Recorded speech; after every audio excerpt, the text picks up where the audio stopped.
ইংরেজি কমেন্ট্রি। এই মুহূর্তে আমি যে আলোচনাটা করতে চাই ডেফিনেটলি বাংলাদেশ দল নিয়ে। সবশেষ ম্যাচে যেভাবে বাংলাদেশ পরাজিত হয়েছে এবং তারপরে সবচেয়ে আলোচিত বিষয় নাজমুল হোসেন শান্তকে নিয়ে একটা ইভেন্ট খোলা হয়েছে। নাজমুল শান্ত দলে থাকলে আমাকেও খেলায় নিতে হবে, এরকম টাইপের কিছু একটা, হয়তো স্ক্রিনে আপনারা দেখছেন। নাজমুল হোসেন শান্তর ফর্ম নিয়ে, ক্যাপ্টেন্সি নিয়ে, প্রেজেন্স নিয়ে এত বেশি প্রশ্ন তৈরি হয়েছে যে নাজমুল শান্ত যদি বাংলাদেশ দলের হয়ে পরের ম্যাচে খেলে, নাজমুল শান্তকে যদি 11-এ বিবেচনা করা হয়, তাহলে সাধারণ মানুষ যারা, তাদের দাবি তাদেরকেও দলে রাখতে হবে। তার মানে সাধারণ মানুষের যে পারফরমেন্স, গড়পড়তা পারফরমেন্স, প্রফেশনাল ক্রিকেটের সাথে নিশ্চয়ই আমাদের ব্যক্তিগত ক্রিকেটীয় পারফরমেন্স মিলবে না, কিন্তু সেই পারফরমেন্সকে ক্যাপ্টেনের পারফরমেন্সের সাথে তুলনা করা হচ্ছে এবং এই ইভেন্টে বেশ হাস্যরসাত্মক আলোচনা চলছে।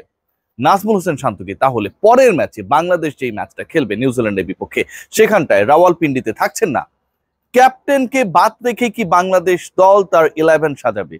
এমন ঘটনা ঘটার সম্ভাবনা কতটুকু? শান্ত বাদ পড়লে ক্যাপ্টেন্সি কে করবে? অনেকগুলো প্রশ্ন।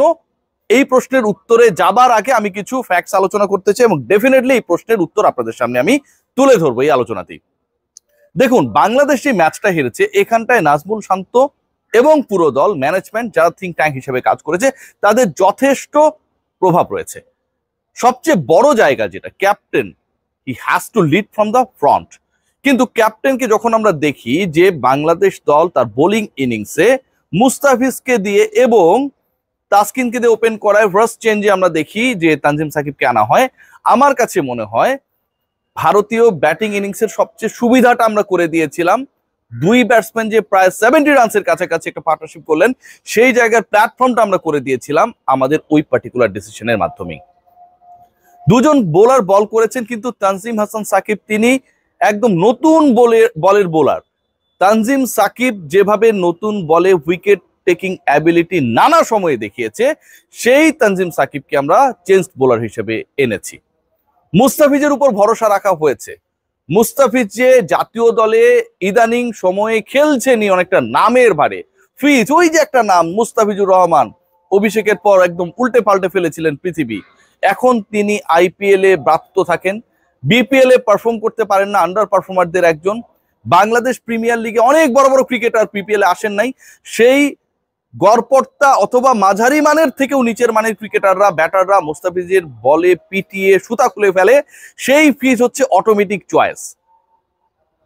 ইন্টারেস্টিং পার্ট যেটা, বাংলাদেশ দল নাহিদ রানার মতো একজন পেসারকে, যাকে নিয়ে ম্যাচের আগে প্রচুর অ্যানালিসিস করেছে ইন্ডিয়ান থিঙ্ক ট্যাঙ্ক, তাদের মিডিয়া, তাদের সমর্থক, চ্যাম্পিয়ন্স ট্রফি কাভার করা সাংবাদিকরা সবাই, সেই নাহিদ রানাকে একাদশে রাখা হয় নাই। এখন আপনারা বলতে পারেন যে তাসকিন, তানজিম সাকিব, নাহিদ রানা সবাই যদি থাকে বাদ পড়বে কি? আবার ফিজকেও আপনি খেলাইতে চান, বা এরকম উইকেটে ফিজের খুব প্রয়োজনীয়তা রয়েছে। একটা ব্যাপার কি, বাংলাদেশ দলের ম্যানেজমেন্ট কোনোভাবে বোঝার চেষ্টা করেছে, Nahid Rana is a surprise package. Nahid Rana international cricket খুব বেশি দিন খেলেন নাই। এই টাইপের বোলাররা, এই টাইপের ক্রিকেটাররা, এই টাইপের ব্যাটার, মানে যেই হোক না কেন, তার রোলটা যাই হোক না কেন, যখন আপনি তাকে দলভুক্ত করবেন, 11-এ থাকবেন, তাকে নিয়ে একটু হলেও কিন্তু চিন্তা ভাবনা, সচেতনতা কাজ করে। বাংলাদেশের সেই জায়গাটায় ক্লিক করার সুযোগ থাকলেও end of the day Bangladesh cricket team, Bangladesh management, Bangladesh captain সেই বাটনটা প্রেস করে নাই। বাংলাদেশ দলকে নিয়ে ব্যাখ্যা করতে গিয়ে যে ব্যাখ্যাটা সবচেয়ে বেশি উঠে এসেছে ইন্ডিয়ার দিক থেকে, যে বাংলাদেশে একজন স্পিনার কম ছিল, ওই জায়গাটায় কি আমরা কোনোভাবে নাসুম আহমেদকে অ্যাকোমোডেট করার চেষ্টা করতে পারতাম না? বাংলাদেশ একজন বাঁহাতি স্পিনারকে খেলাচ্ছে না, লেফট আর্ম অর্থোডক্স ছাড়া বাংলাদেশ খেলতে নামছে 50 ওভার্স ক্রিকেটে। এটাও কি কিছুটা হলো চমকপ্রদ ছিল না?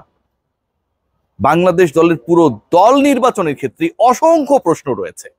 মুস্তাফিজ অটো চয়েস, নাহিদ রানাকে খেলানো হয় নাই, তানজিম সাকিবকে খেলানো হলেও নতুন বল তার হাতে তুলে দেওয়া হয় নাই।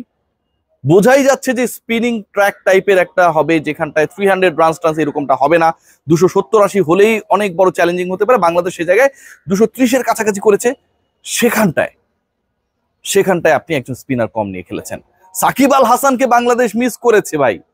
ধরুন আপনি কোনো একজন ক্রিকেটারকে মিস করছেন, তিনি খেলতে পারছেন না, তার রিপ্লেসমেন্টে তার মতো না হলেও তার 60%, 70% যিনি ডেলিভার করতে পারেন, এরকম একজনকে তো খেলাবেন। ধরুন সাকিব যদি ব্যাটার হিসেবেও থাকতেন, আপনি কি একজন বাঁহাতি স্পিনার খেলাতেন না? এই প্রশ্নের উত্তরগুলো কে দেবে? বাংলাদেশ দলকে এখন আমরা বলতেই শুনি, যে কোনো সাক্ষাৎকারে আলোচনা হলেই শুনি যে বাংলাদেশ চ্যাম্পিয়ন হওয়ার লক্ষ্য নিয়ে গেছে, বাংলাদেশ অনেক ভালো করতে চায়। কিন্তু এন্ড অফ দ্য ডে এই দলটা যখন খেলতে নামে, এই দলটা যখন খেলতে নেমেছে, তারা কতটুকু প্রপার প্ল্যান করে নেমেছিল? Let's come to the first point that I started discussing at the first part of my content, যে নাজমুল হোসেন শান্ত তিনি কি অবশেষে বাদ পড়ছেন? দেখুন, পরের ম্যাচে বাংলাদেশ যখন নিউজিল্যান্ডের বিপক্ষে রাওয়ালপিন্ডিতে নামবে, সেখানটায় কিন্তু খুব সিরিয়াস একটা ডিসকাশন রয়েছে। সিরিয়াস ডিসকাশনের কারণটা হচ্ছে মাহমুদুল্লাহ রিয়াদ তিনি ফিট হয়ে যাবেন আশা করাই যাচ্ছে, এবং মাহমুদুল্লাহ রিয়াদ যদি পরের ম্যাচে খেলেন, ডেফিনেটলি মাহমুদুল্লাহ রিয়াদকে জায়গা করে দেওয়ার জন্য আপনি জাকির আলী অনিককে অথবা তাহিদ হৃদয়কে বসাবেন না। মাহমুদুল্লাহ প্রথম ম্যাচে খেললে আপনি এই দুইজনের একজনকে বসিয়ে দিতেন, মাহমুদুল্লাহ সেই জায়গাটায় খেলতো।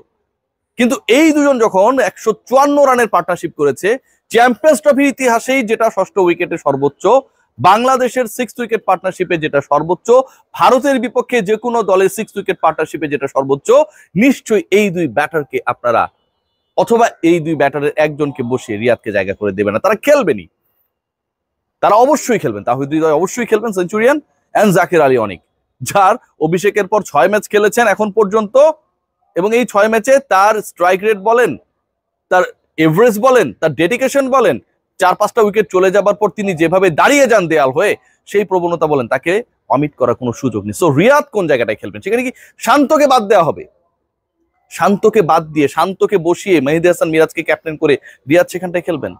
নাকি মুশফিকুর রহিমকে ড্রপ করা হবে, তিনিও 0 করেছেন, নাকি সৌম্য সরকারকে 0 ড্রপ করা হবে?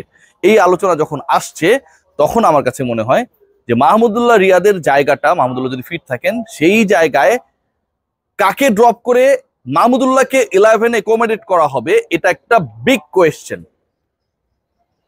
পরের ম্যাচ রাওয়ালপিন্ডিতে অনেক ছক্কা হবে, অনেক রানস হবে এক্সপেক্টেড, সেই জায়গাটায় ডেফিনেটলি আপনি লোয়ার মিডিলে মাহমুদুল্লাহর মতো একজনকে চাইবেন। সো মাহমুদুল্লাহ কার জায়গায় খেলবে? নাজমুল হোসেন শান্তকে ড্রপ করার যে আলোচনা চলছে, শান্ত খেললে আমাকেও নেওয়া হোক যে ইভেন্ট করা হয়েছে, সেটা বাস্তবায়িত হবে না।